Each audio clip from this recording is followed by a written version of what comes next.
We are live. Hello, folks. This is Jeffrey Darty, your friendly neighborhood Christian whistleblower. We're here with the gospel truth, and I'm happy to have Tamu Ngina with me here in the whatever this thing is here in the thing.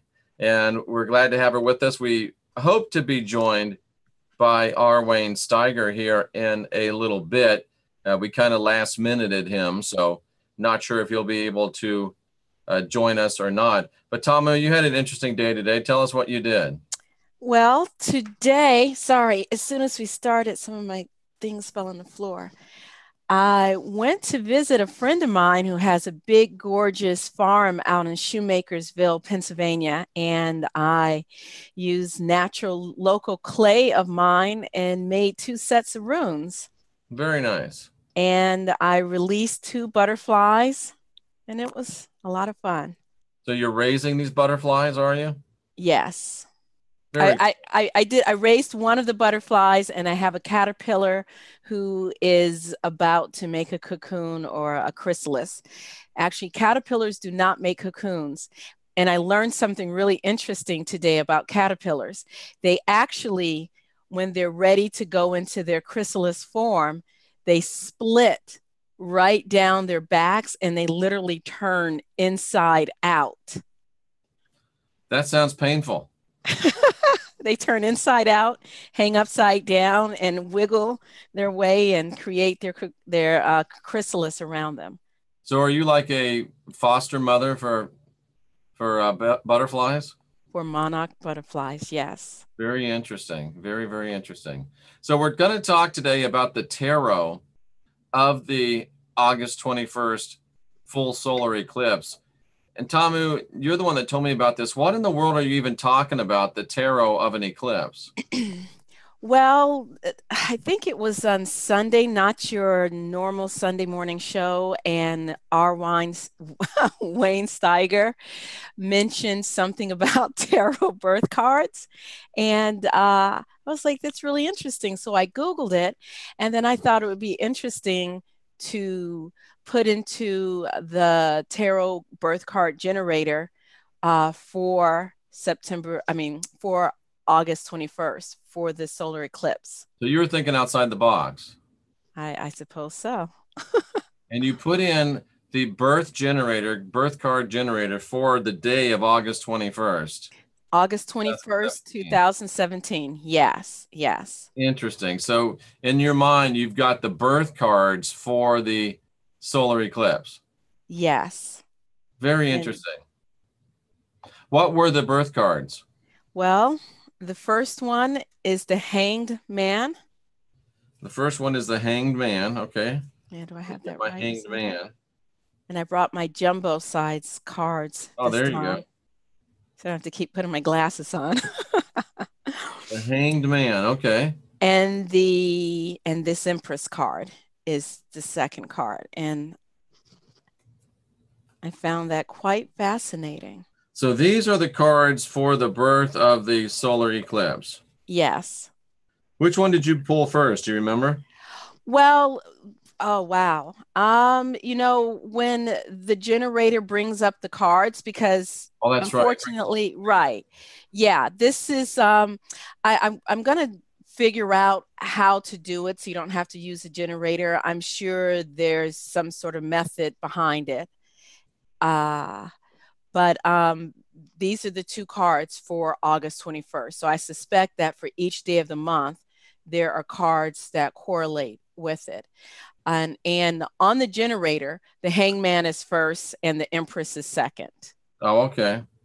So let's talk about the Hanged Man then, if that's first on the generator. Right. So when you pulled the Hanged Man in reference to the eclipse, what were your thoughts? Well, the Hangman, immediately my thoughts on the Hangman is about, having a new vision, a new view of the world, seeing the world from different eyes, from a different angle. Hence, he's hanging upside down and He's looking. looking for a different perspective. Interesting. Right, right, right. And as I look at words that are provided for the hangman through this generator. I thought it was interesting that the hangman represents the spirit of the mighty waters. Hmm. And water is a symbol of it's a symbol of life, it's a symbol of rebirth, it's a symbol of birth. We are all born through the waters of our mother's womb. Indeed, we are. Now, the archetype of the hanged man is the test. The test, yes. It's a Yes. test. The So task, yes. the test, yeah, TEST is what I'm saying. Yes. Mm-hmm. And it's interesting because if in fact the eclipse did bring the rising of Sophia, Lilith, the divine sacred feminine, and if we do have 7 years to get ourselves in alignment, it is somewhat of a test. Well, this card also represents devotion to a worthy cause. It represents, progress, temporary suspension of progress. So to me, that's sort of like a halt, a letting go. It's like a waiting period. That's what I'm reading here. It's also a waiting period before the rebirth. Right, and like a letting go of the old ways. And Right. also it talks about willingness to change, willingness to make sacrifice, willing to make a new direction in one's life. And some of the popular description of the hangman, there is a halo around him, which can represent religion or spirituality. And I also see the halo as representing ascension. So gaining a new perspective to move towards ascension. Or is he eclipsing the sun himself? I suppose that is one way of looking at it. He could be eclipsing the sun himself, and with his fullness of male and female balance. Right, and there is a element of transformation in this card as well, because when you have new perspective, seeing things from a different perspective, when there's rebirth, there is a transformation, which there definitely is. So you can see why, this it does make sense when you're thinking about pulling it for the total eclipse. What else do you see in it, Tamu? Well, he is hanging upside down. He does not look distressed to me. I think I heard it mentioned, seems as though he might be hanging on a cross, which, for the Western world usually represents Judeo-Christianity, which is Right. patriarchy. Absolutely. Absolutely. So do you have any other thoughts about the hanged man? I think we covered that one pretty thoroughly there already. Well, also the main thing about the hangman is that, the water, it's a rulership of water. And why do you think that's so important? You mentioned that a couple times. Well, because, in many religions, such as in Christianity, there is baptism. That's a rebirth through water. And even in Judaism, there's also the mikvah, which is sort of where Christianity gets the idea of baptism. It's a ritual bath, right? Right, which is going through the cleansing waters to be purified, spiritual purification. Yeah, Kay mentioned that it does look like he's almost hanging on a cross, and it's meant to look that way for sure. Mm-hmm. Absolutely, very interesting. So the hanged man and the total solar eclipse.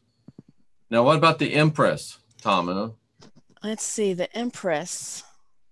Here's the Empress. Obviously a feminine representation. Yes, she is like the earthly mother. She is. The priestess is more of the spiritual mother. The Empress is the earthly mother. And I like her description here. She's described as the daughter of the mighty ones. Right. And I think that was, Wayne was talking about that last night. Right. And her Hebrew letter is Dalet. And that doesn't mean anything to me. Explain that to me. Dalet is, Alpha, Aleph, Bet, Gimel, Dalet. Dalet is the fourth letter of the Hebrew alphabet, and Dalet is is symbolic. It means door. So portal, Ooh. door. So we could say that this, according to the tarot, that this total eclipse was a door, an opening of a door. It's like an opening of a door. The numerical value of the Empress card, because she's connected with Libra, which is, the scales, which is harmony, which is balance, which is also justice. She's Balance connected, between male and female. right? Duality, polarity, the balances bringing together.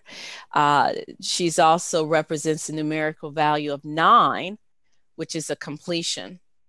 Absolutely. 4 reminds me of the fourth commandment, which is the Sabbath, which is a memorial of creation. Mm-hmm. And this is a new creation, a new phase of creation, moving into a fullness of creation. And, the Sabbath is also a rest. So we really need to rest in the fullness of our divinity and just accept it and move into it. Right. And she represents creativity. What's on her dress? Those are, Those red roses? I think those are pomegranates. Oh, okay. I guess they could be roses. They might be roses. I look at them as pomegranates because pomegranates represent fertility. Yeah, I think they're pomegranates. Mm-hmm. Absolutely.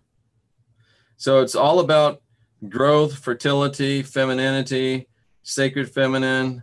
You've got, And you have lushy, water. lushy growth trees in the background. You've got water. You have the living waters, which also, is connected with the hangman, the waters of life. And you even have wheat down at the bottom. So it's a time of Mm-hmm. harvest. Right, right. So when these cards came up, I was just like, wow, I just really felt that they were very apropos of that day, of a day of change, of transformation, of heralding us towards a phase where, okay, it's time to get yourself together, start working on your, become more committed to your spiritual life and your own personal transformation. And, even dealing with the caterpillars today and learning that the caterpillar does not create its cocoon, because it's not a cocoon, it's a chrysalis. The fact that it comes from the inside out. I just found that really fascinating. Very interesting. Reminds me of this. Yeah. And also part of the symbology of the Empress card is bringing something new into the world. Right. Yeah. Yeah. She does look like, to me, she looks like she's pregnant. There are some Empress cards where she's actually about 9 months pregnant. So, yes, definitely bringing something new into the world. And it's something different because, for instance, if you look at the Emperor card, which is the fourth card in the tarot, the Emperor is sitting on a very rigid throne. This is a masculine. He's sitting on a very rigid throne that's very exact. It's four-cornered. And if you look at the Empress, she's stacked up on pillows.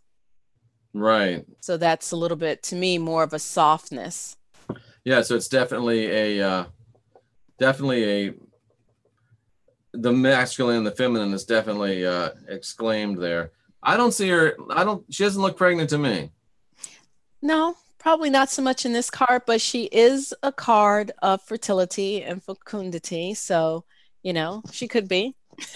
What does she have in her hand? That looks like a scepter. 1, 2, And 3, 4, yeah. 5, 6, 7, 8, 9, 10. Look what's on her crown. Right. Yeah. How many stars is that? 12 stars. There you go. So there again is our Revelation 23, Revelation 12, September 23 imagery. And there again, people like Marzulli and Clark and the whole evangelical eschatological community doing everything they can to take all of the emphasis away from this incredibly profound spiritual event of the August 21st, and even August 21 is a 3, August 21st eclipse, and pull it onto the September 23rd, which means absolutely nothing. To me, this card, and even with this is change. This is letting us know we need to make a change. We need to look at things from a new perspective, think outside the box, go in a new direction. And then this card, to me, this card is nothing but goodness. This is the divine feminine. This is about, bringing something new into the world. It is, and it's also a card of cyclical renewal, cycles. And here we're talking about this being a cycle of Sophia coming out of her correction and cycling back to her full divinity. And it's interesting, the woman, the symbol for female is on a heart there below her. Yeah, that's the symbol for female. But it's in a heart. That's a heart-shaped pillow like. Right. That's love, fertility, creativity. I mean, how can you have fertility and creativity without there being love?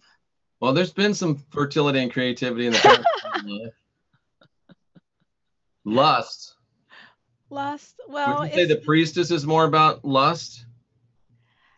The priestess. Let's see, I did get my priestess card out. But if you look at the priestess and combine her with the empress, you have the complete symbology of the Revelation 12 sign.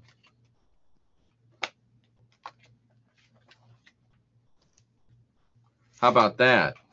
I can't say I'm 100% familiar with what the Revelation 12 sign is, so. A woman with the moon under her feet. Okay.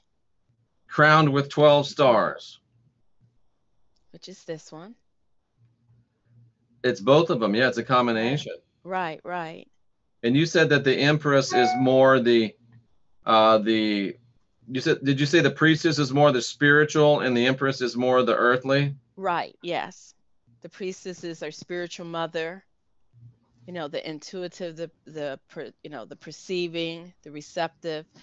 The empress is receptive as well, but she's more of the earth. You see all the nature. Right. And what do you see on the priestess? The priestess, it's all about duality, polarity. Right. She's sitting in the middle. She has the moon over her head. It's all about the intuitive knowing, the balancing. Interesting. What else are you thinking about? R. Wayne Steiger is now on. Okay. Give me your final thoughts on, not your final thoughts, but give me a kind of a closure on the priestess.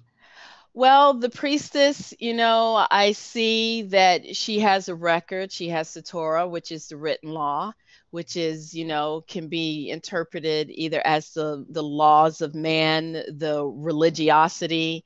All of this she's bringing everything together and she's weighing it all in the balance. Or is she showing mastery over all of it? Right, yes. Passing into a new way of thinking. Right, right. She has it all and she's sitting there and she's contemplating it and she's bringing everything together into unity. Well, I'm a one-trick pony and I get on something and I write it. And yeah, I'm definitely writing that. Interesting. Very, very interesting. Let's see what Mr. R. Wayne Steiger has to say about this, what he's thinking about on all of this. Go ahead, Tamu. Tell us some more good stuff. Okay. Oh, I know what I wanted to mention. I'm sort of letting go of that. I just wanted to go back to the Fool card. And what I found was interesting. I'm not sure if on his coat he either has 10 or 12 circles. They're wheels, circles, and there's 8 spokes. And I know that an 8-spoked wheel is very symbolic in many traditions, and specifically the Buddhist tradition. It's like the wheel of life, the wheel of Dharma. And so I thought that was very interesting. Interesting. Wayne Steiger, welcome to our discussion. I just hit on something new. Weigh in on this, if you will. If you combine the priestess card and the empress card, the two manifestations of femininity and divine sacredness, Tamu says the priestess is more the spiritual and the empress is more the earthly. But if you combine the two of them, Wayne, you have the complete symbology of the Revelation 12 sign. Yeah, and if you look behind the high priestess, that is the tree of life, right? Behind the high priestess. Yeah, well, yeah, I never even thought of that. I haven't either. It is I the put my sim. glasses on. Yeah, it is in that shape Isn't with the it? And we just yeah, can't see what's behind her. Yeah, All and around. right, it's in right, the shape of the Sephiroth. Yeah. right. And they're pomegranates. Yes. Pomegranates, which is the feminine symbolism, and then the palm is the masculine. Yeah. It's Wow. it's everywhere.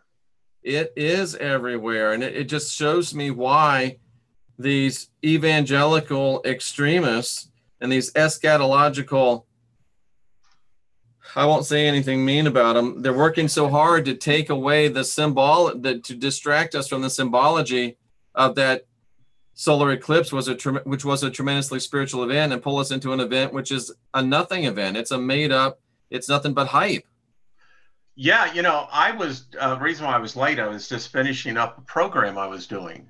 And this program was based on this book right here. I'll pull it out for you guys. I can't read the title. A Dictionary of Angels. Oh, I think I've heard of that. Including the fallen angels. And it has the invocation. This is all the names of the angels. It's filled with, and do you think it's good? You think it's on the level? Well, I'll put it this way. It's derived from not only traditional sources that the Hebrews drew upon, but it's also Egyptian, goes back for all the cultures. And whoever he did a great job on this. So I think that there is some validity to it. What's his name, Wayne? His name is Gustav Davidson, Gustav Davidson. And what's the book again? Dictionary of Angels? A Dictionary of Angels, including the fallen angels. I just did a 40-minute program because what I got to, have y'all seen that interview that was done on, I think it was Dateline, where the Catholic priest came forward and just said that there is no hell? I remember reading about it.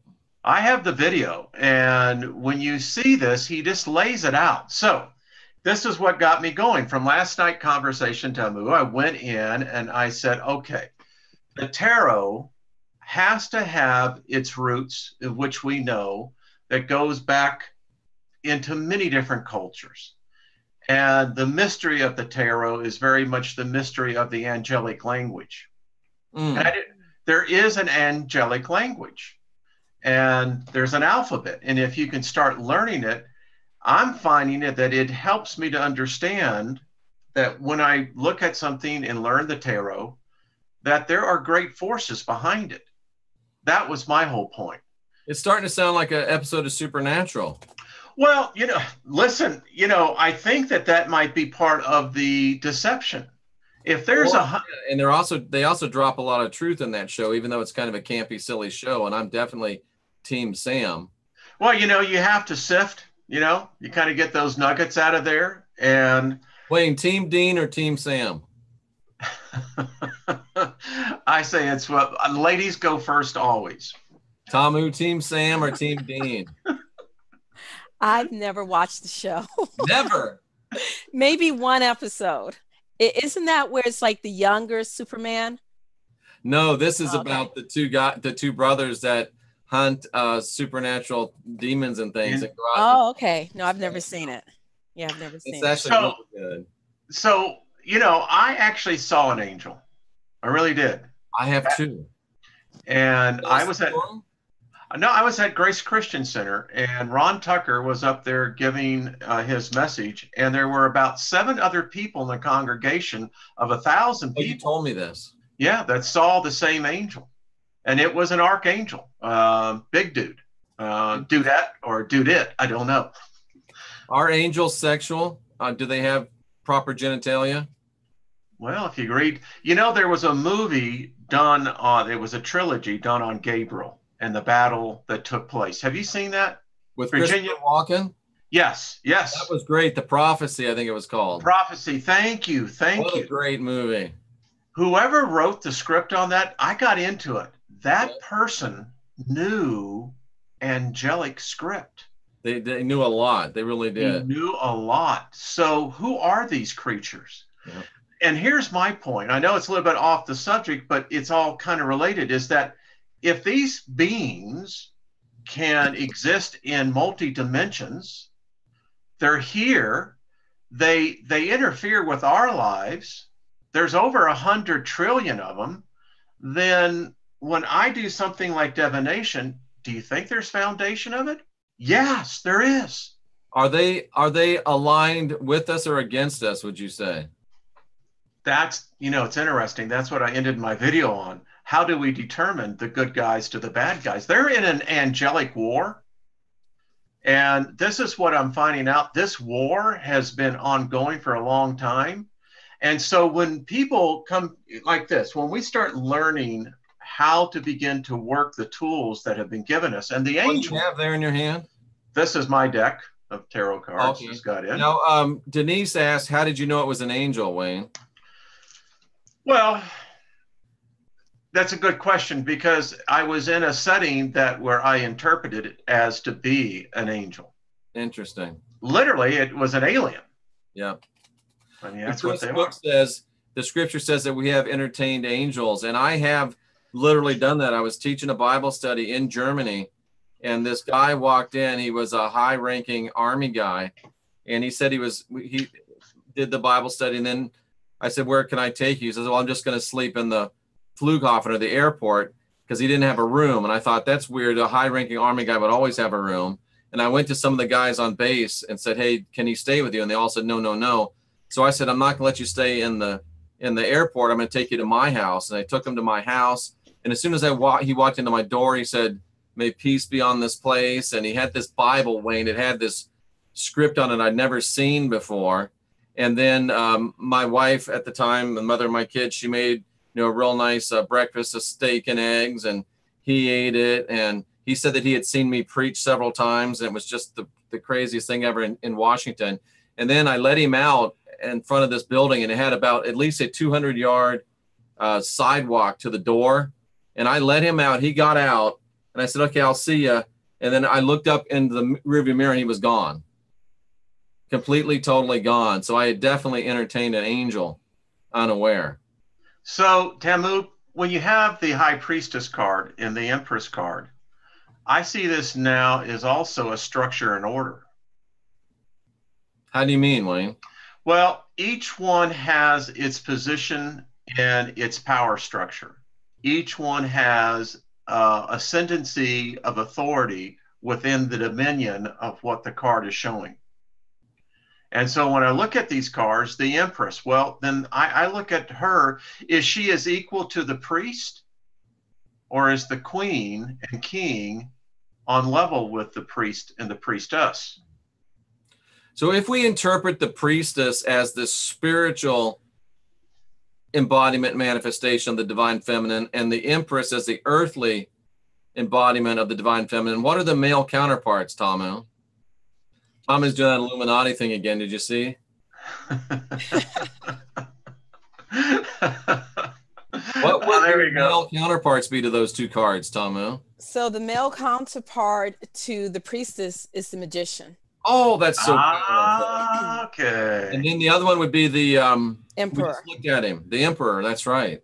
That's a perfect analogy. Isn't it? I mean, it fits right in there. So and Wayne, I'm also getting very interested in astrology. I may become a serious dabbler in astrology as well. Well, it goes back to before the Chaldeans. It does. It does. And we know which, supposedly now, if you take the Enoch story of the fallen angels, we know which particular archangel brought astrology to man. Which one was it? I believe it was it starts with a Z. Is the Yaziel? Is there a angel in there named Letu Raha? There is. There is? Oh my. That goes way back for me. Yeah, you can give me just about any name. I'll see if it's in here. Tamu, what's going on in your mind right now? You brought this dude on, man. What just popped into my mind, I was just wondering if there was an angel named Tula. Years ago, I did a meditation in a mirror, in the dark around 3 o'clock in the morning. You weren't saying And Bloody Mary 3 times, were you? no, no, I wouldn't say that. I'm too chicken to say that. And pretty much the meditation was have a flame in front of the mirror, look into the mirror, look into your eyes in the mirror, and it's pretty dark, so you can't really see anything. And I was told to ask, what is your name? And the name that came back to me was Tula, and Tula. And I'd never heard that name before.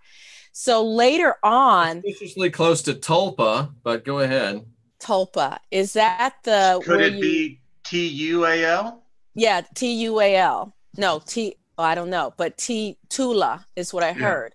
And later, I was watching a video of William Henry, and I can't remember everything he said, but he basically was saying that at the center of the universe, or whatever we think of as the very center of the universe, there's originates either this planet or this spiritual realm where where all of life comes from. And I don't know if the person that's there, or if it was the planet, and it was called Tula. Interesting. In So, ceremonial magic, one of the angels of the 12 signs of the zodiac representing Taurus. In mystical lore, another angel representing this sign is Ashmodel. Is this two all you're reading about? Mm-hmm. Interesting. And which one was it for you? Lay to Raha. How would you spell that? I'm still at Lat. L-A-T.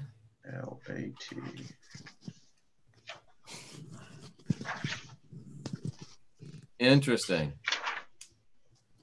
Yeah, I mean, throughout our history, we have this, and apparently our ancestors felt that it was something enough that we should know about. I can't find that one. Okay. Yeah. Just very interesting stuff. Very interesting stuff. So Wayne, do you have your portal pictures on your computer? Yeah, I do. I do. I think you can share your screen. All right. Yeah. These are amazing, folks. We talk about the card meaning a doorway. We talk about meaning an opening. We talk about it meaning a new age. And Wayne's going to show us some pictures that he took that are darn near inexplicable, even on photographic grounds. Correct, By Wayne? the way, yeah, this is the space shuttle right here. Where? Right here. Can you see my screen? Yes, that's the one that blew up. No, no, this is actually on the Eclipse. But we can't. It's just a very little picture. We can't see anything. Oh, you have to, yeah. Just the picture. If you clicked on it, maybe it would come up bigger. What is the deal here? It's still small? Yeah, we're seeing all of your thumbnails is what we're seeing. Okay, now can you see it? No. Well. Oh, well, darn it. Well, no, let's see. We're not going to give up on this. So let's try to do this again. Any better? There we go. Okay, now we're seeing. Okay, wow. So this is not any filters or anything. This is, well, it's got some filters for the camera so it doesn't burn up the lens, right? Yeah. You got to do that. I mean, so that's the space shuttle right there? This is the space shuttle coming through. That little white spot? Yeah, that little white spot. That's amazing. See it as it's going through? How do you know it's the space shuttle? Because NASA caught it as well. Okay. And what is this sickle right here to the lower left? That is actually where we're getting the refraction of what the sun is actually doing. Okay, so it's a I guess a lens flare. Yeah, it would be a lens flare. That's the best way of putting it. So what we're looking at right here. Yeah. Now this is coming at what we call 99%. You see now there goes the space shuttle again. Yep. So this is a different camera, a little different filter. And you also have the space station on here, don't you? The ISS that just went by, yeah. Yep, okay. That's amazing. And here's where it really starts getting. Look at that.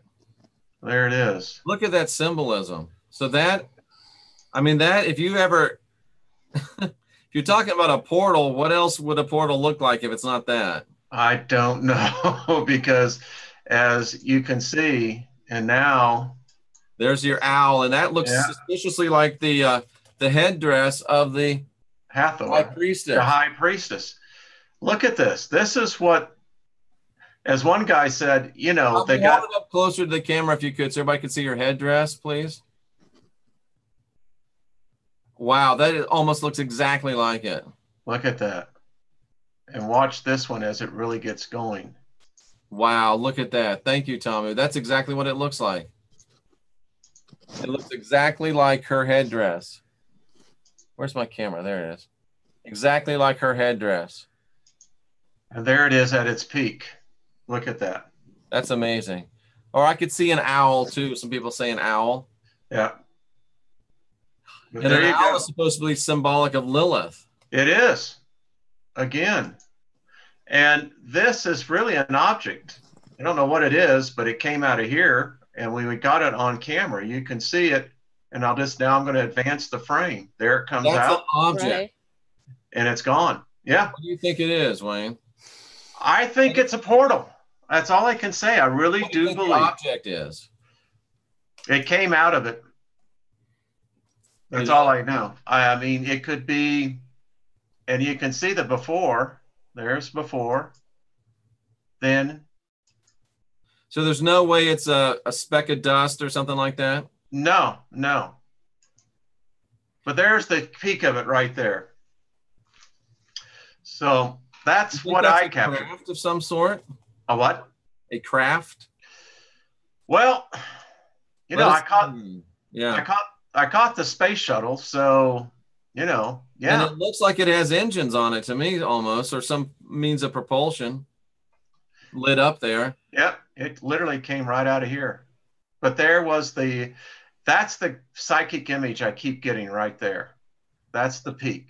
Wayne, can you leave that picture there for a second? Yeah, sure. Do you get a malevolent or benevolent feeling when you see that craft? Well, after we got sicker than dogs, I don't know. I didn't feel any threat at the time. Yeah. And by the way, this was when those, what they call banding lights or whatever it is. Shadow bands was taking place. Tamu, what kind of a blink do you get on that thing coming? I just heard Wayne mention that he got sicker than dogs, and I've heard other people mention that they might have gotten a little sicker. And even his dog got sick. Even my dog got sick. Oh, that's interesting. Yeah. I don't know. I've just heard that sometimes a certain frequencies come through, and if your body is not quite ready to handle it, that frequency, whether it's a raise in vibration or whatever, that it can cause you to feel a little off kilter, to feel sick. And Wayne and Tamu, someone in the chat room, C. Ransom, DJ Ransom, the Freedomist, says, look at the pyramid with the sun at the top. Yes, yeah, I saw that too. That's an ancient Egyptian symbol for what? That's a good question. I got as far as Hathor when I said, well, now this is interesting. I've seen that symbol before. Yes, it is, doesn't it? It resonates something inside of us. I mean, to me, it does. There's something I recognize about this. I don't know what, but it's something I recognize. Yeah. You know, to me, it looks like a Stargate. Very good point. It looks like a portal. Yeah. Pyramid with circle on top. And I see the V at the bottom, which, you know, is very feminine to me. Yeah. Oh, it is. Yeah, definitely. And it's very distinct. Let me blow this up and you can really see what I mean by distinct. Okay, right. Wow, look at that. Wow. Look at that. There's no distortion. None. This is, and I've taken enough photography of the sun that you get distortion. It's just what happens. It overwhelms the aperture, but not here. The symbol, I mean, the symbol with the pyramid with the sun on top is, the symbolism is all over the place. It looks like it's golden dawn symbolism. I Wow. can't really get a. It's also, the Stargate symbol, obviously, from the movie. So Very this interesting. is what I mean by pixelization. We should be getting this Right. over here, and we're not. You're getting it Wow. on your craft, but you're not getting it on. Exactly. And look how the pixelization actually oversteps this demarcation line here. Wow. Because that's not a physical manifestation. Whatever you're photographing, it's not a physical It's manifestation. exactly. This is stepping on top of that. And, I'm going, well, now this is just odd. And you can, there, it's blown up all the way. That's amazing. It's a new So era. it, it is, Tamu. It is a new era. And, if I wasn't aware of this, where I am right now in my journey, I'd have passed this up. I'd have never gotten anything out of it. Wayne, I wouldn't have driven up to see that eclipse if you hadn't been so enthusiastic about it. Yeah. Because you really made me realize I got to go see this thing. And then I became very almost maniacal about getting up there and seeing it. So what was your experience? 100% completely positive amazement. Convinced that it was a thoroughly spiritual event.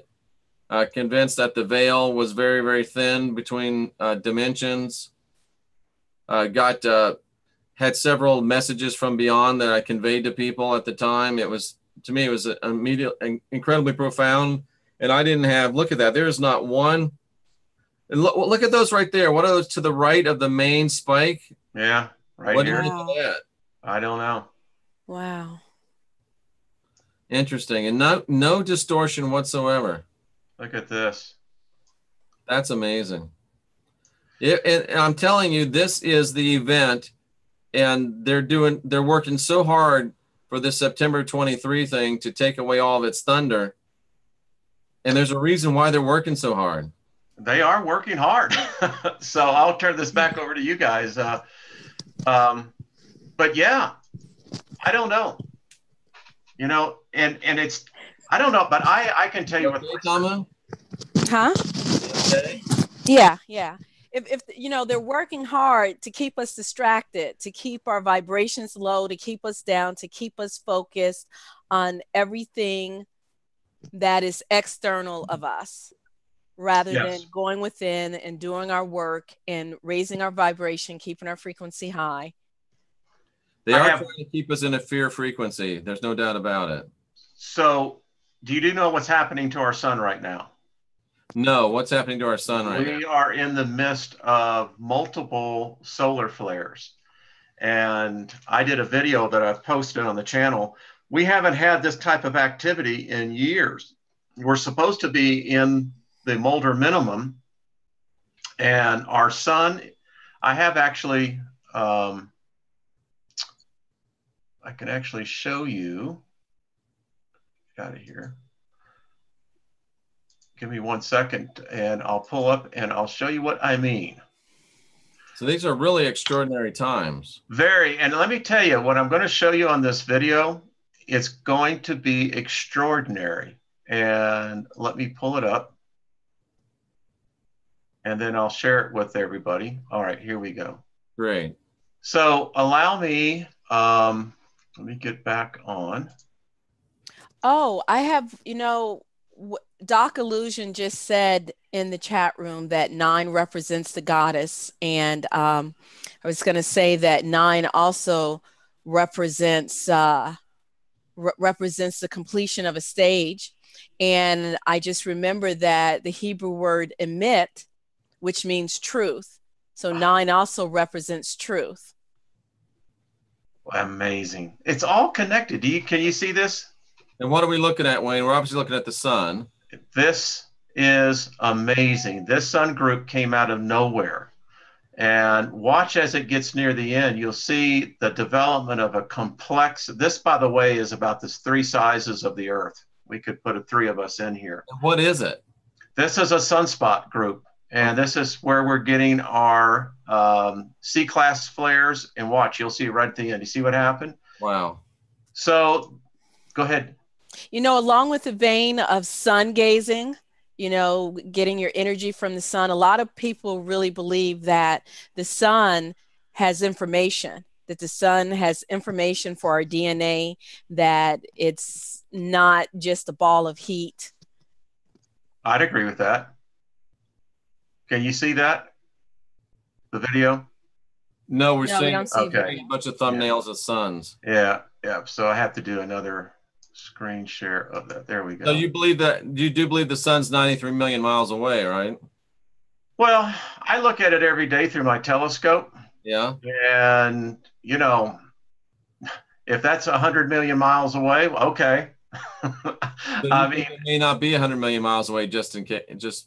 I don't have any way of referencing, the thing about when I look at satellite telemetry, I don't have the ability to know what the spatial distance is, so I can't measure that.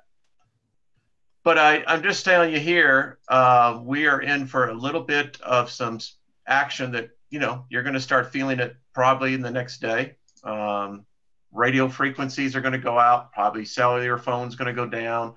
Good chance that you're going to see fires showing up with transformers. Guarantee it. Interesting. All right, so that's my report. I digressed from the subject matter, so you can put me in timeout. Did you show these pictures on Rex's channel? I think I did. What was his response? No, I did not. I did not. All right. I did not. No, he was on the road. Remember that? He was on his. Oh, that's right. We were trying to do something that day. Yeah, he was gallivanting across the Intermountain West.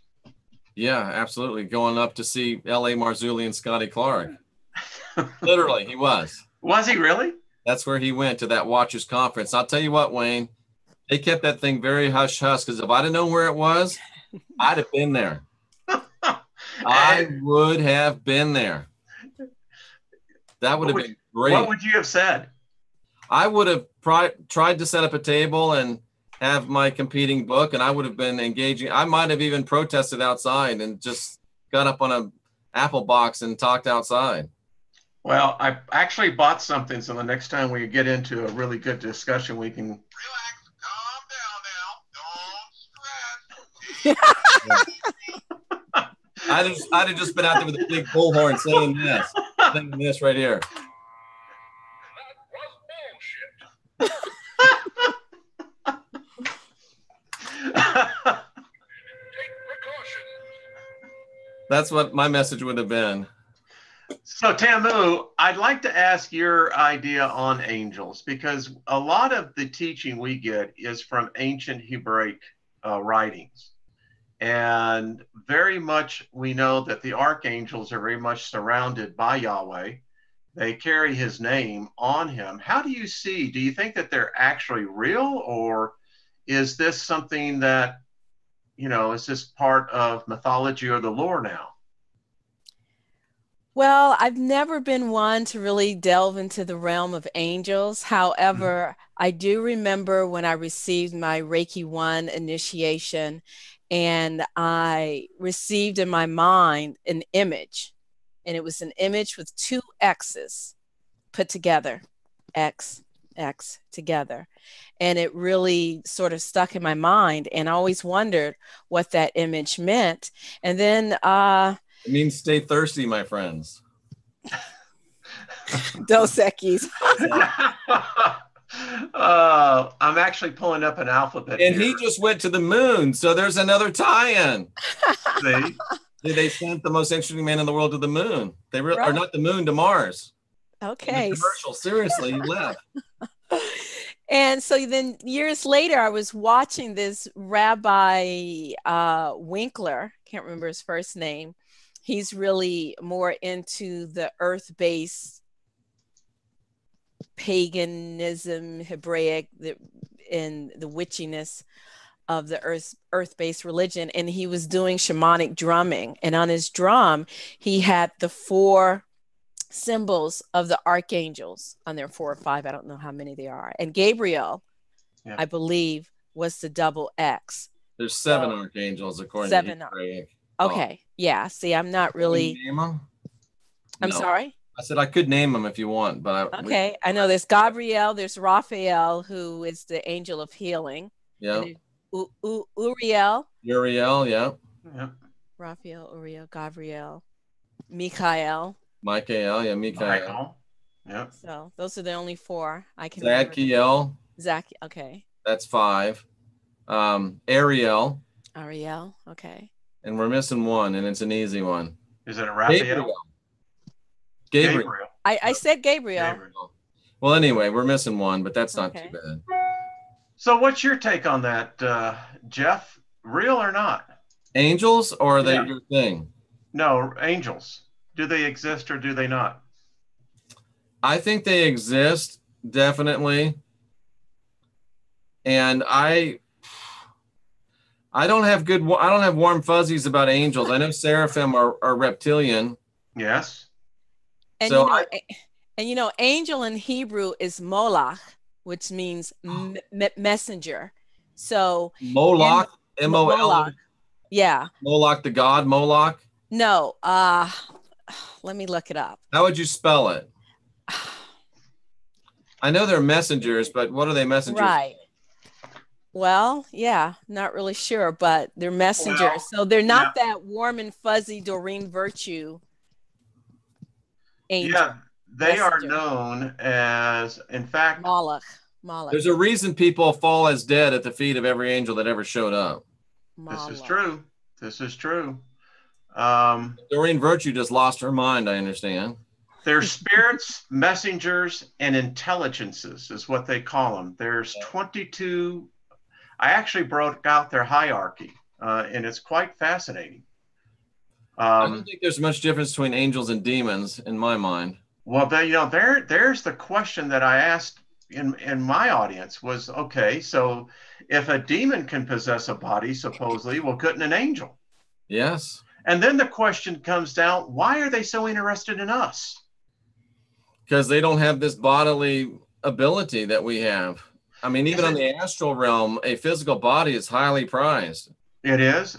And is it because of also, does the soul, here's the question I asked, because we know in the movie Prophecy that angels can die. So do angels have souls? Or is it just humanity that has the soul? I think angels have a ceiling. They're not Elohim in training. They can never be Elohim where we can and will. And that's what I finally concluded. I think that they're so envious of what we got. I think that there is a power that we possess. I think that's why we're drawn to divination, to understand, to read the stars. Listen, our ancestors could do it. That's how they lived their life. They didn't have CNN or MSNBC or Fox News to turn to and kind of divine their day for them. That's why they don't like us. Angels don't like us because they're jealous of us. Well, when I see someone like Tamu, I can understand that. You and I don't get it. But when people have accidents and, like car accidents, and there's this person standing there to help them, a lot of people believe that that's an angel, or an angel might have. But maybe they're doing that. They're told to do that, and it's against their will. They don't want to protect us. Well, I don't know. I can remember when I lived in St. Louis, I was very involved in street ministry. Right. And I remember this guy, I mean, he was pretty disheveled. He obviously was possessed because you can tell when they're so confused in their conversation and they're intermingling with tongues that you've never had. And what he did, he walked up to my partner and he took my partner's hand and he started drawing a symbol in the hand. Mm. Now, I looked at that and instinctively, I said, stop that anyway. But this guy, they began to talk into a female voice. Wow. And I said, okay, God bless you. I'm out of here. Yeah. And I left. Like said in the chat room, I would have to agree there's probably good and bad angels. Yes. So getting back to where I came in, there was the two cards, the Empress and the High Priest. So I still say that those are positions of authority and they have positions of which they're over. That's just my take. So they're like, they're probably two female Elohim. we know the Elohim exist. Yeah, and we Why know they're not? male and female. So yeah, the empress and the high priestess are female Elohim. The emperor and the magician are male Elohim. I But swear. also human, there's still areas of human aspiration as well. What does the high priestess have on her? Is that, it looks like a cross. What is that? Well, it's a should be an equal side cross. It Yes, can represent the four corners, the four directions. the four elements, right? Right. Yeah, But she does have the symbol of Islam at her feet, the symbol of she does. Judaism in her lap, and the symbol of Christianity in her chest, as though she's conquering all three. So when you were in Bible study, when I was studying Islam, when I have heard it was actually the Catholic Church that started Islam. You know, I've heard that, and I've kind of looked into it a little bit, but I haven't been able to find any hard evidence on it yet, any empirical evidence. Well, it's interesting that I'm without opinion on that at this point. That you see the symbolism of all three of the major religions in there. Actually, I see about 4 or 5. Yeah. Very interesting. You see, it's there. This is what draws me to it. Yeah. Have you done much thinking about astrology, Wayne? After working with Heidi, are you kidding me? I mean, yeah. What can I say? So you would lean more towards the Vedic school of thought than the Western? That woman told me things that no one knew. Yeah. No one knew. Now, in my religiosity upbringing, I could have attributed that to a familiar spirit. A witch. Yes, that somehow she was being told telepathically information that a familiar spirit who's watched me all my life would know. Well, if I believe that, it wouldn't make any sense. So yes, I do believe. Yes, I think there's strong foundation. And I believe that there are gifters. As I told Heidi, she's a seer. Tamu, you have the same calling. And I'm sure it's within, who you are. We all have those gifts. Jeff, you're a teacher. Interesting. I'm just the hermit. Get the hell out of here. Get the hell out of here. Very interesting stuff. Yeah. So when I see this, and now tonight I see the tree of life. I mean, I bet you that's what's behind her. Oh, that is definitely what it is. The tetrahedrogram. I mean, that's what it is. No doubt about it. There is magic here, folks. Y'all know this, and I know this. There is something that we have lost. And, I read that article today that there is now a resurgence, not just amongst what we see, but apparently all of the world. People are being drawn to seek out alternatives to what they have been taught. Well, let's hope so. And I like this. I mean, I think that you could put up any card, Tamu, that particularly in the hierarchy, that would have an impression upon us now that I think that even 6 months ago, we wouldn't see it. And Deb L in the chat room says that Revelation 12 talks about the original serpent being cast out of heaven, and a third of the angels were hurled down with them. So there would be good and bad angels. And she's hit on a couple of truths there. Revelation 12 is definitely talking about the past, not about the future. Yeah, I definitely think that is absolutely correct. Look at this. The Hermit. There's R. Wayne Steiger. Yeah, yeah. And these two are connected. These two are connected. They're both on lofty heights. The icy mountain range represents ascension, lofty heights, ascension, lofty heights. There's the sun, the brilliance of the white sun, the energetic sun, the eternal sun. There's also like a Merkaba, for lack of a better term, Star of David in the lantern.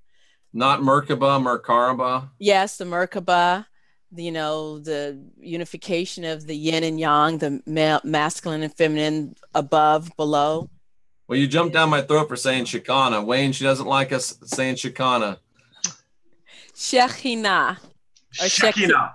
Easy for you to say. Or Shekinah. You don't have to put Shakina. the chet in there. Shakina. Shakina. I can't get that. So what's behind the hermit in the symbol behind him? Is that a tree or what is That's that? just Pamela Coleman Smith's initials. Yes. Oh. Yes. That's Oh, P, it's C, confusing. and S. Okay. Which I found quite interesting because some of my paintings, I put my initials, the T and then the N, all together the way that she does. So I thought that was pretty cool when That I is cool. finally recognized what that was. It took forever. So this is the path that I see that I think is the path to ascension. We all have our gifts or all have our callings, but I think all of us take the path of the fool in order to become the hermit. We have to. I do. And I actually, our conversation last night just impressed upon me. I was awakened about 1 o'clock thinking about our conversation, and Tamu seeing the cards. They were just, this imagery was still there. Powerful stuff. It really is powerful stuff. 1, 2, 3, 4, 5, 6, 7, 8, 9. Very, very powerful. And that staff is a current theme or a continuing theme. He's always got it with him. He never lets it go. Yeah. Yeah. The fool has it. The magician has it. The hermit A lot has of it. intention all throughout your stages. It's all about your intention, your attention, your intention. That's direct energy. Makes me think I should get a staff. Ooh. Carry that thing around with me. Hey, I like, like Sting says, an Englishman in New York. He's got his walking cane. Does Sting have a walking cane? Well, a gentleman never leaves without his walking cane. No kidding. Yeah. And I could get a staff like that, and I could get one where I could pull it in half, and it would be like 2 swords. Or it could just come apart and be two sticks, right? I think Tamu is looking at you through the. Yes. Yes. It's called Eskrima sticks. That's a brilliant idea right there. You may see me. I might have a staff with me. Well, it's very interesting. I like the robe too, and I can't see that clarity on there. But what are you looking at? well, I'm looking at what I guess is his beard. Is that his beard? Yeah, it looks like his beard. Is there a face within that? Kay Yes. makes walking staffs out of driftwood. How much, Kay? Yes, Yeah. there's a face. Okay. Moses Darty. Oh, that's so funny. Interesting. And then somebody says that was blasphemous. I don't think so. Blasphemous? Blasphemous. What is that? Yeah. So what tell does me that how much mean? you charge for walking staffs made out of driftwood. Cape, when you get a chance. Yeah, I'd like to know myself. There are different prices, depends upon the work. Does she have a website? You have a website? To me, I believe it's blasphemous when we do not cultivate that spark of divinity that is within us. Yes. So, I think that is what you will be nailed for. If you're going to be nailed for anything, it's really going to be Steiger. What'd you do with what I gave you? What? Yeah. You say, yeah. Rocker chick. Ding ding, Christian alert. That's awesome. Someone wrote me and said, let up on the Christians. And I go, well, I can't talk about a Muslim because I'm not Muslim. I can't talk about being a Jew because I'm not Jewish. Listen, I had a Jewish rabbi tell me, do the Jewish people a favor. Don't convert. Yep. So, What is a dowling rod?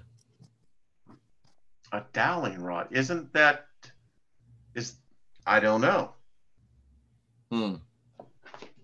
I can take pictures of them for you. Yes, please do. Okay, Kate. Apparently she does not have a website, Wayne, but she's going to take pictures of them. Okay. Take pictures of them and send them to me, please, and I can forward them to Wayne.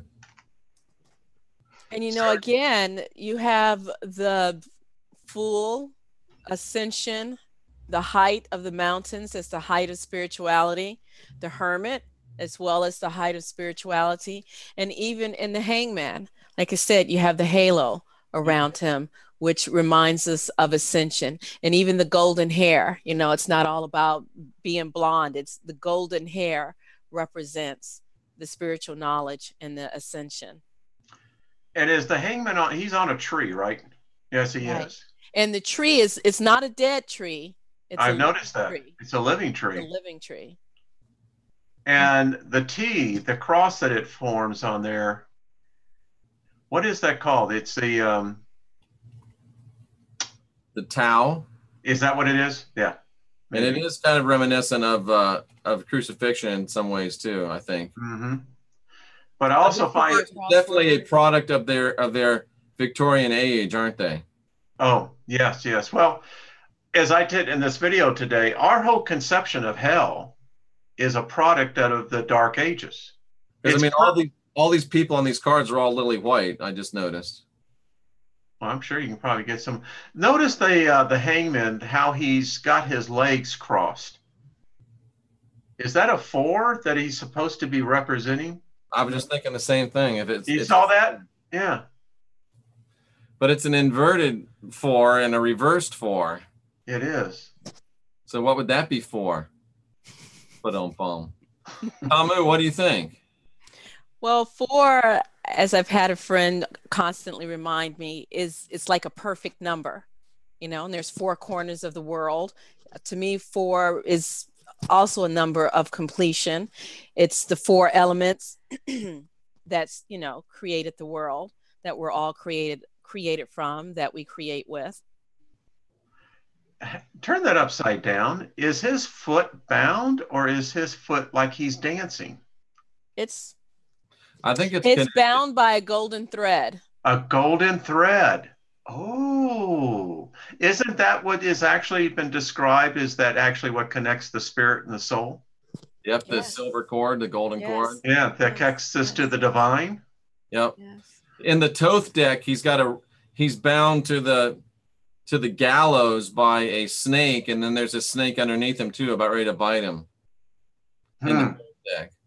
I'm not a big fan of the Toth deck. I know Jenny Moonstone swears by it. Yeah. And I don't look at snakes as being this horrible omen that a lot of people consider it to be. You know, even the Kundalini, the spirit that is within us, you know, that's a snake, and when that's activated, that you know, helps us reach ascension. Tamu, Rocker Chick asked, "Why is he hanging?" Why don't you answer that for him? Why is he hanging? To me, the hanging represents being able to see a being forced to see, or seeing from, you know, he doesn't really look forced. He looks quite relaxed. Right. A different perspective. He's like at the crossroads, hanging from a living tree. Interesting. Well, ever since I finished my study on the serpents, I don't see the serpent now as evil. Right. What I actually see the serpent as is actually our DNA. Yes. Yes. And I'll share this with you here. Tamu, you keep your card up for a second. I just want to share this real quick so you can see what I'm talking about. Can you see that? Yep. So let me blow that up. What's that from, Wayne? Oh, this is from one of the books I have that when I was doing the study on the double helix, and there it is. You can see this. This, as I see the crown, the energy flowing going up and down, but the snake represents duality, and it represents the duality of the creator. And it looks like what the Empress is holding, the staff with the look at that globe at the top. Is that called a caduceus? Yes. Yep. My wife has one. And so why is it that the serpents are used to heal us? It represents our DNA. That's our DNA. That is what the DNA helix looks like. That's it. So when I look at these, be wise as serpents. It does. And gentle as doves. And throughout my study, you know, the only thing I could ever attribute Lucifer to was, in fact, the double helix. One who has wisdom, one who brings enlightenment. And the rising of the Kundalini brings enlightenment. It does. And you have two emanations of feminine enlightenment and two emanations of male enlightenment between the emperor and the magician. So my question is, why is it that traditional religions try to sift this out? You know, I used to say when I was a very devoted Christian is that the problem with Christianity is they took the Jewishness out of Jesus. And what I see now is this deliberate attempt that to remove this knowledge from our consciousness, Yep. that if we had been taught this 1,000 years ago when they started crucifying people, burning them at the stake for this kind of stuff, that's just what would happen to us. We would be literally handcuffed and thrown into the prisons. And there's probably a lot of people would say that's not a bad idea to do it today. But my point is, why? What were they afraid of? Because us being awakened to our true nature, to that divinity within, does not serve the system, Yes, where the riches that are on this earth and the greed and the need for control, it wouldn't serve that. We would be free. Right now, we are not free, and we haven't been free since people stopped being pagans, living off the land. Exactly. Living off of our earthly mother. The Empress, yeah. As it was meant to be. Yep. You know, when I Gaia. Pardon? Is the Empress Gaia? No, she certainly looks like it. She does. She does, doesn't she? I mean, it's everywhere. There is mystery here, and I hope as we continue with this that we can start getting into what I'd like to know is, how do the minor cards play a role in our lives? You know, what is the swords? What are the pinnacles? Those are the ones that I begin to find the minutiae in. Yeah. What I call the mitochondrial DNA. Very good. And Rocker Chick, in the Bible, pagans are bad because the Bible wants everybody to stay in the Stockholm syndrome. They want everybody to stay under mind control. They don't want people thinking for themselves and finding enlightenment anywhere other than where they're told to within the church. And therefore you demonize every symbology that can get help, to support you getting there, such as snakes. Yeah. I remember a couple of years ago, I had a dream. I am very arachnophobic and I'm afraid of heights. Someone said that those two are related. I can't remember who said that, but I had a dream that I was in a room and there were a lot of snakes in the room. And I guess because of my conditioning, I didn't want to be in the room and I was trying to leave the room, and I wasn't afraid in my dream. I just didn't want to be there. But the snakes, they were very loving and I felt they were kind to me, but I still tried to leave, and I started walking down the hall and all the snakes came out just following me. It's like, where are you going? Come back, come back. Were they slithering around? Not slithering. No, they were, however, well, I guess they do slither when they crawl but they weren't after like you. Walking or anything. No. They were not walking. I was walking and they were, slithering, following me. And I remember the next day I told my mother, I said, I had this dream about all these snakes wanting to be around me. And she's like, oh, that's a bad dream. That's a bad omen. I said, no, it wasn't. It was really good. I was just a little concerned about the snakes. It's interesting when you talk about dreams. I had a dream, a recurring dream for decades. I could fly. I was flying. But every time I was flying, I was hitting power lines above me. And it was like I could never get above these power lines. And I guess I must have gotten above them because I don't have those dreams any longer. And as I look back as you were talking, what I was seeing was the power lines were the lines that had me held down. It was my core beliefs. To ascend above the power line meant I was going to be ascending above my beliefs. Leak Project, FEMA camps in Houston. Update on terrifying Salvation Army Russian wins claims. What? FEMA camps in Houston? Houston, and extreme weather, North Korea hydrogen bomb tests, and more. You see, go ahead, Hamu. And I could. still, and and still again, I mean, it is good to know what's going on in the world to, be intelligent about what's happening. But when you have too much of that, that it just serves to lower your vibration and to distract you and get you off of your path. Helen has also been caught on the power lines, Wayne, but she's moved beyond it. Okay, you see, now that's something. And that's always what I was doing. I could fly. I could fly above the trees. I could even help people. I would pick them up and fly them to what they were going, but I could never get above the damn power lines. Interesting. That's so interesting. I literally love that. By the way, Tamu, I found your book on the one that you had recommended. Give me 1 second here. I found a free PDF of it, by the way. Okay, which book is that? With Dr. Foster Care. Okay, so okay. Yeah.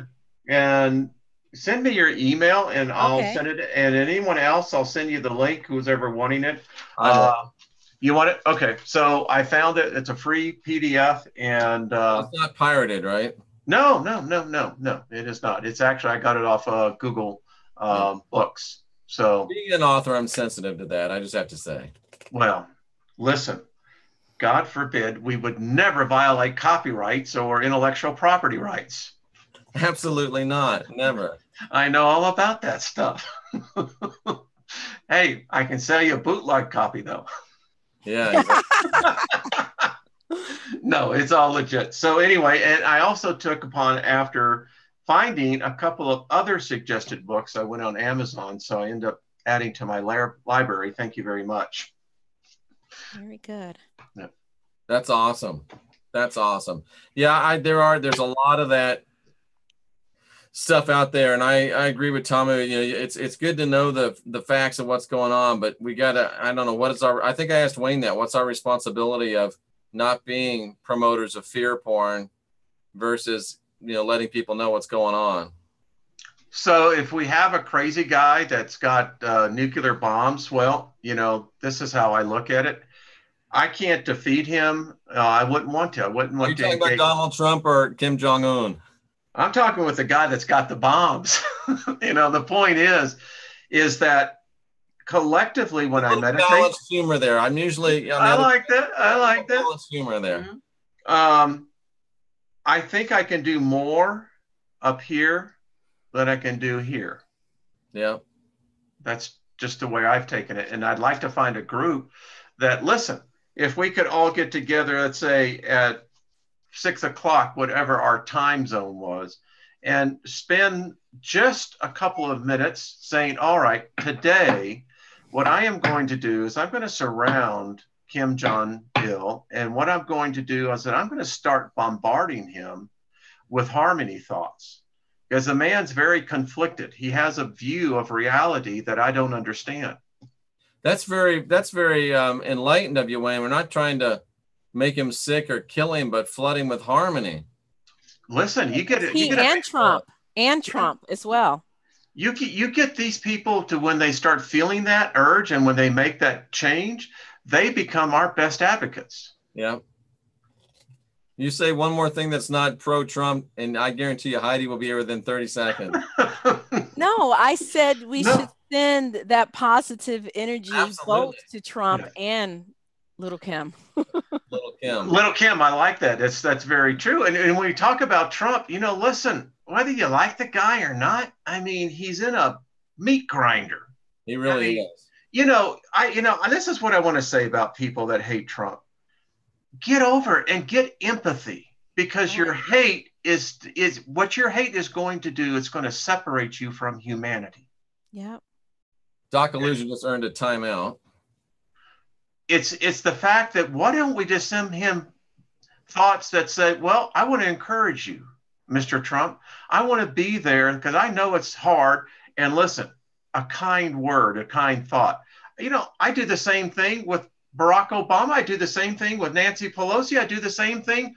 Whoever, it doesn't matter. They're human beings. And you know what? I got to get over my political ideologues because that is a cancer. Are you sure that Nancy Pelosi is a human being? I know her son. Okay. So, yeah. So, yeah. It scares me. I got to tell you, Nancy Pelosi looks a little frightening to me. Well, you know what? When you're in that matrix,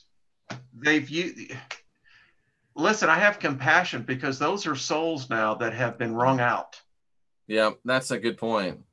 And you know what? They're afraid. They're afraid in the fear.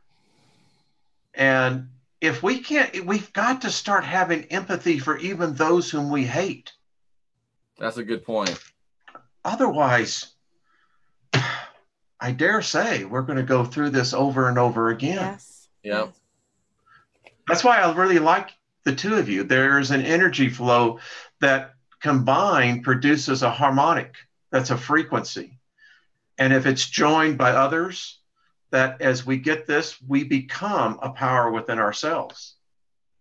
And Wayne, I think we should do that. If you want to organize that, I'll do everything. I'll put it together. I'll put out a little thing, a one pager, and I'll send it out to you, and then we can put it up there for everyone to do. You know, the best way to do this as well. I always liked what Habakkuk said. Though the vision tarry, write it down, because it will come to pass. And what I learned by that is that when we write down the desires that we want to manifest, it allows us a focus. Just like the tarot cards. This morning when I went up there, I came up with one of the most cards I had never realized. It was the Sun card. And that was my card for the day. Very powerful. Yeah, and I didn't know what the Sun card was. And I read it and I went, okay. You know? What's on your mind, Tamu? Well, I'm just thinking, we have the Priestess card here, which is about unification of polarities, the masculine and feminine, even the religions.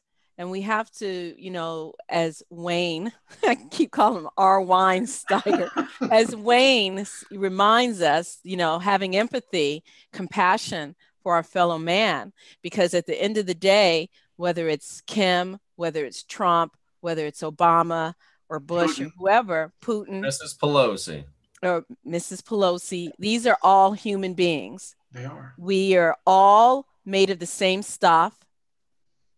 One cannot ascend without the other, because if I ascend or you ascend, our family, our friends still here being recycled through this mess. We have to learn the real meaning of unity and unification and that oneness. And that is the message of Sophia, both the male and the female of the Christ. It has been a message that's been resonated to our species. And I look at that, I look at balance. I look at justice. And I always say that the level of your ascension is equal to your compassion. Oh, that's a good one. That really is. That is really, really good, because, also, was it Waite who changed the order of the justice card and the strength? And remember how I said we have to have the strength in order to hand out justice, in order for us to reach justice. Justice is not about vengeance. It's not about revenge. And the only way that you can get true justice is having the strength to do the right thing. So, having the strength in those moments when we want to curse whoever our leader is, to try to refrain from that, because every word that we speak out of our mouth is a spell. And when we curse Trump or we curse Kim, whatever his name is, little Kim, we're helping the cycle of violence, of hatred to continue to perpetuate. And here's the thing, when you were saying this, so I had this mental image. I want our audience to think about this. When you come against an opponent, like, say, Donald Trump, regardless, look at him symbolically. He is the head, the representation of our nation. When you curse him, you're cursing us. Yes. You're cursing yourself. You're cursing our nation. By wishing him ill will, what you're doing is that you're inflicting ill will upon us, our country. You're inflicted upon yourself. Interesting. Now, how do we know when that time comes where evil has run amok and we have to do something? Yeah. So there are times where you have to get into warfare, but warfare is not through the definition that we see it. There is a warfare of the soul. There's the warfare of thought. Bill Gates, back in the 90s, wrote a book, Business at the Speed of Thought. And when you read that book, he figured it out.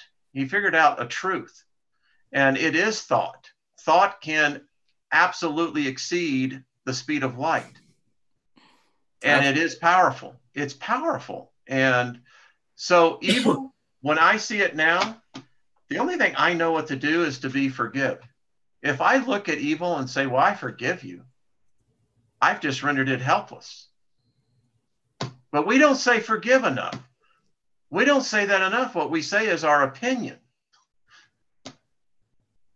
And then we miss it. And you know, another thing is, because you want to try to seek the balance, it doesn't mean that when the time comes and the ish hits the fan, that you don't go out and do what you're supposed to do. Yeah. Like Arjuna, if you know the story from the Bhagavad Gita, where Arjuna is talking to Krishna and they're on the chariot, and Arjuna doesn't want to go out into the battlefield because he's got one family on this side and he's got one family on that side. There are moments where you do have to go out and you have to do what you have to do.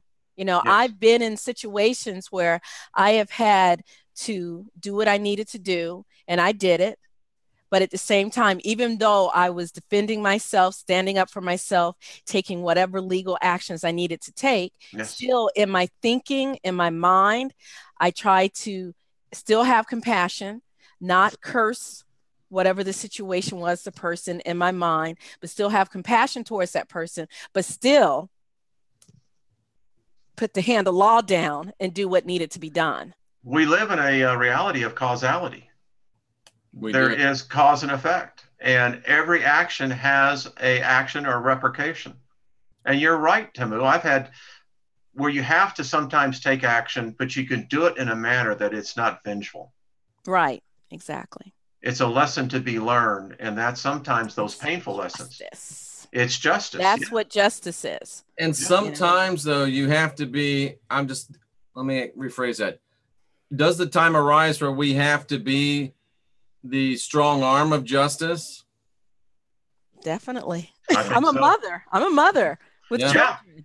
I will defend my children to your death. To my death. Yeah. Yes, I will. That's exactly what I was trying to allude to. Yeah. You can still get to that place by having strength leading into that justice, because otherwise, if you don't have that strength to maintain that internal fortitude, it's vengefulness, it's revenge. Yeah. I mean, a king is powerful by the fact that he can rule either life or death. And the wisdom comes in how to balance that. So we have to have laws. I mean, otherwise it's chaos. It's anarchy. I don't know about you, but I don't like that idea at all. So. No, I'm not really thrilled with slavery either, but I guess, those are two extremes. Yeah.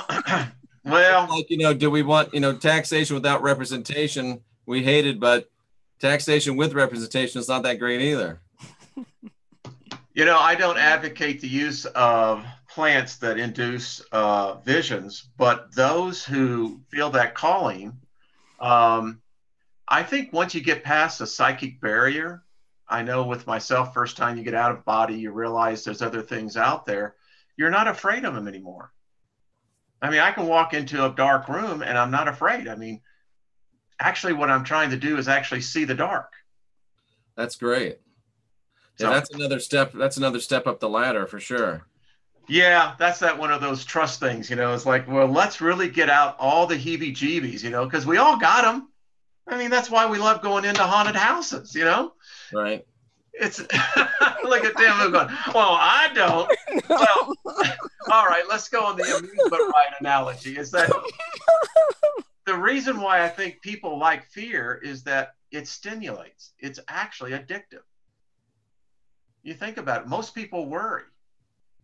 Well, they're addicted to it. Why? Because it releases a certain endorphin in your head. It does. It gives you a jolt. It does. And so you know this as trying to teach people positive reinforcements of the self-talk. I was watching Jordan Spieth today playing at the golf tournament. And I found it real interesting. He speaks to himself in the first person. And look at that. This is for Gary Baxter. This is for Gary.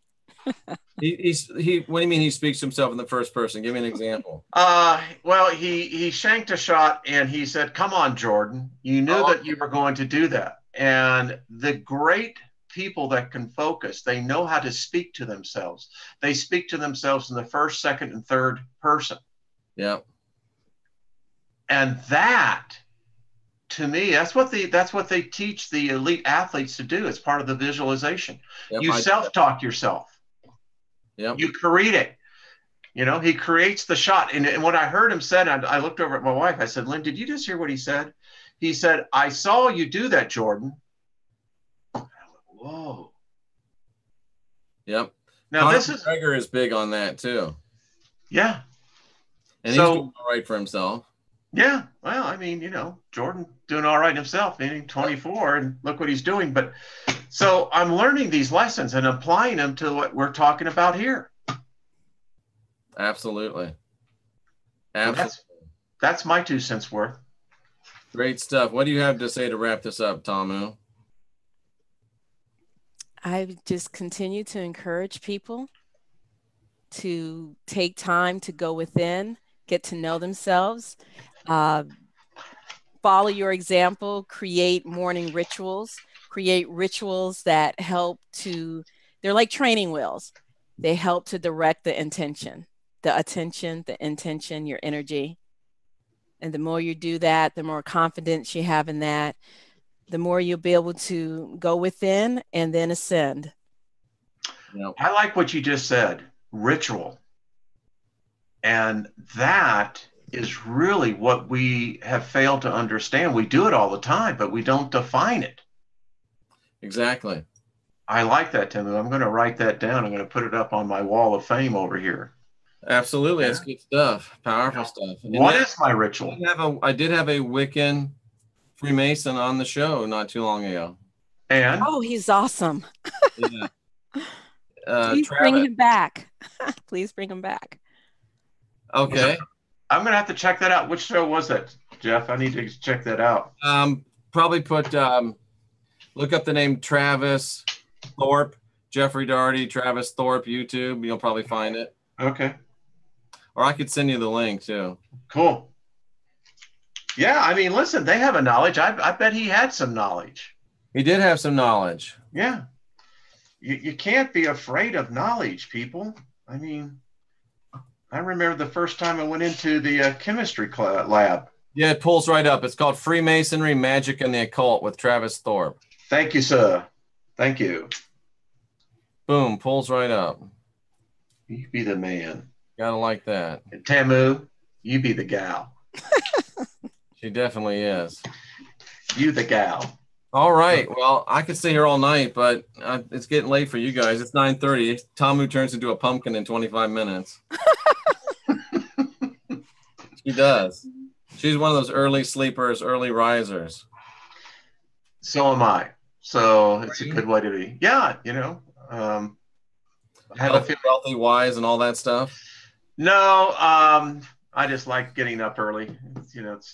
It's a good time of the morning. Absolutely. And you go to bed early as well? Sometimes, but I find myself these days, I just got this insatiable appetite for reading.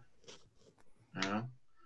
I mean, my bed now is like, it's like a cacophonous, you know, books are everywhere. You know?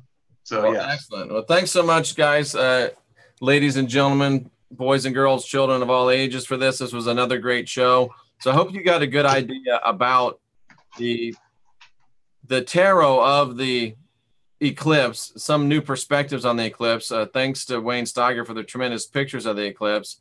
And, you know, the eclipse really, I think this shows us more than anything else, whatever it was definitely an event that opens up our lives to new thoughts, new realizations, and really is a brand new day for us as far as learning, spiritual growth, and development. And let's all take advantage of it. Hear, hear. For Tamu Ngina and R. Wayne Steiger, I'm Jeffrey Daugherty. Thank you for joining us, and we look forward to seeing you again real soon. Bye, everyone. Bye-bye. Good night.